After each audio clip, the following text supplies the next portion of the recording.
Hello everyone, this is a follow-up for the HypeScrollMagic project. It's only about the newest editions, so the latest changelog. If you want to have an introduction, watch the other video I made about HypeScrollMagic on my channel.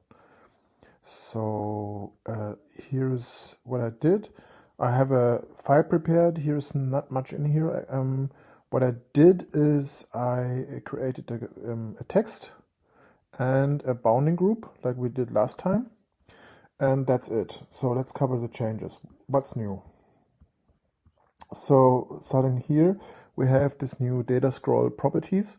What it does is it casts the scroll progress, the duration, all those kinds of values into CSS, so you can use them there as well. You just have to declare data scroll properties on the element and it works. I went even one step further. Basically, if you now the default is that always scroll properties are added to an element so you can always use them. I just wanted to make it very explicit here. If you don't like that way of behavior, you can always disable auto properties. That's how it's called. So with data scroll properties now, illustrate that quickly. So this is our container we have defined properties on. So data scroll properties here, as you can see here. And over here, you see we have 4 new CSS properties. Those are the first 3 are probably mostly static, but the last one is actually a value we can use. So let's have a look what I did with it. So you see now, this is actually coincidence that it's also about letter spacing. It increases the letter spacing of this word. And how did I achieve that? The word itself, let's look inside here, has a class called, let's see, it has to be here somewhere. Oh yeah, it's a container. So here, on the text itself, we have a class called dynamic letter spacing. And you see the letter spacing is a calculation based on the scroll progress times 5 pixels. So basically you have now a dynamic letter spacing. And you can do, you just define it inside of head HTML. So here, I just put it in here, and there you have it. There's one little thing. If you define scroll properties like this and you give it a name here, test, suddenly our animation has stopped working. Why? Because if you look at the scene container, and well, currently it's on the document container. In the next update, it will be moved to the scene container. You have named variables, and why is that a good thing? And why is it further up and not on the element itself anymore? Because if you name something, you have it name spaced, and that way you are in charge of giving it a function and an idea, and this way you can have it now propagate through the entire document. So the test progress could be influencing multiple things in your scene. Okay, so that we have covered that change. Let's have a look what we have. We also added, or I added, the support for in HypeScrollMagic for Hype action events. So if you're not in a Hype action events user, this won't interest you so much, but I use it in my projects always. I also use it to give extensions the possibility to create their own events. I also made a very detailed documentation, so you just have a look here. So you can see that we have all those actions now here. I call them initialization actions because you can use them to initialize the value. So let's do a practical example. For duration, I want to have a calculated value. So I already included Hype action events up here. So it's active. Now the duration is basically determined by the height of the bounding box, as we know, if you don't declare it yourself. So now you can also use an action for it. And in the scope of the action, because this is considered code here, we have the variables duration and offset exposed. So you can do math here. You can say duration times 2. and this will be returned as the new duration value. So if we have a look, now we see here's the start, and the duration should be 2 times our bounding box. And you see it's much further down here, so it's basically the original bounding box times 2. You have the possibility to define offset, duration, and trigger by code. You also have animation actions, so they are called during the process of progression or when events fire, like entering or leaving a scroll animation. Then there is the concept of a catch-all.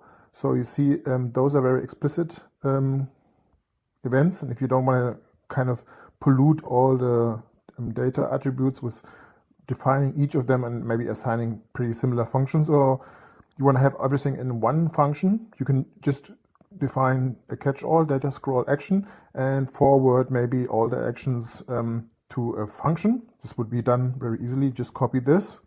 Instead of doing an action here, you would just put it here, and probably you won't do any math here because you will just forward it to my handler. And then inside of resources, you can create a handler. My handler. And what you can do in here is basically you would switch based on event type. So each event has its own type, so you can work with cases or an if else or whatever you want, but you can have one handler for multiple answers to your or reactions to your actions. So this is that's the concept.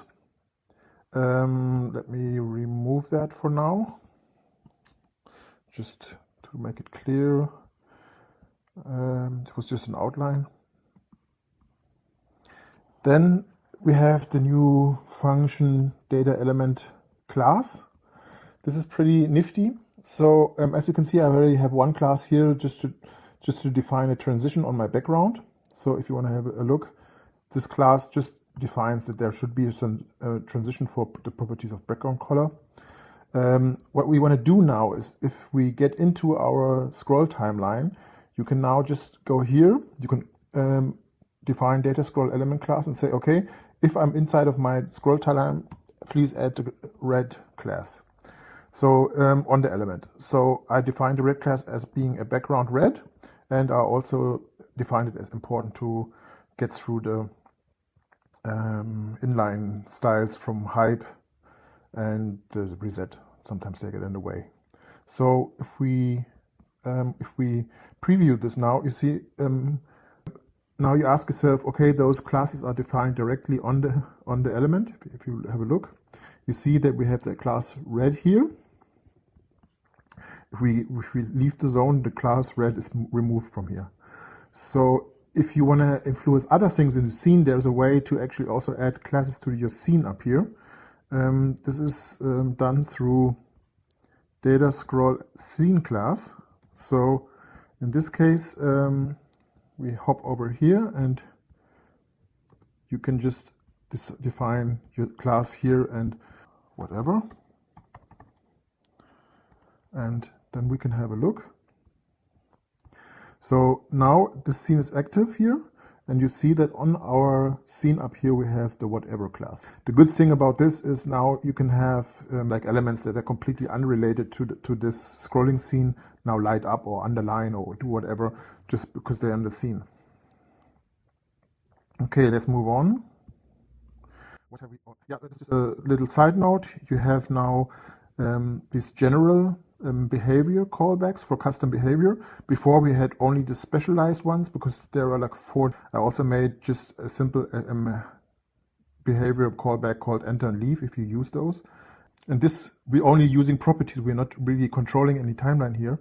See, when we were previewing this is called start 1, and so it only has an index. It doesn't have a name. So if you want to in this case, it wouldn't even fire custom behavior because it doesn't have a name.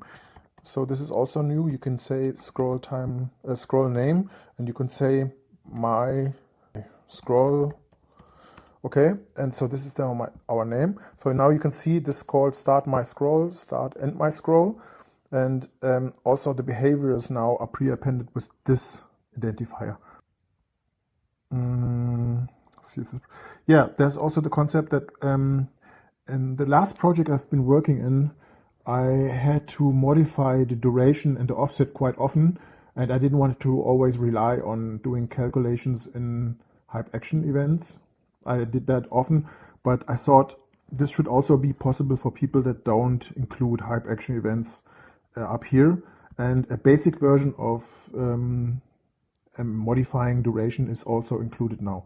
So if you declare data scroll duration, as we learned in the introduction video, if once you declare it, you will override the automatic detection here.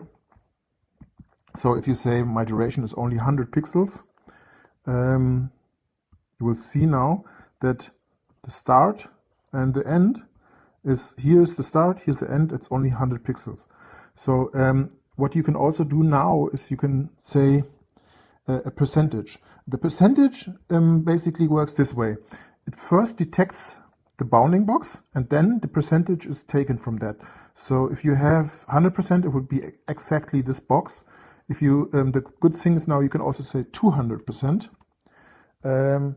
and first it auto detects the whole thing, and this is the height. And if you look, the box fits twice here, so we have twice the height. Very practical because this also works for data scroll offset. So first, to illustrate the point, if you just put a pixel value in here, so no percentage, you will get your start exactly at that pixel value. But if you now put a percentage here, so let's say we say minus 50%. So what does this mean? This means first it detects where the position, the offset is up here. Then it takes the duration and takes from the duration 50% away. So you see we have the start scroll up here. Then we have 50%, then 100%, and again 50%. So the duration is 200% in total. So you can get a really nice padding around your scroll. So I think we covered everything now. I went over the release notes, and I think you're good to go. Have fun creating scroll animations.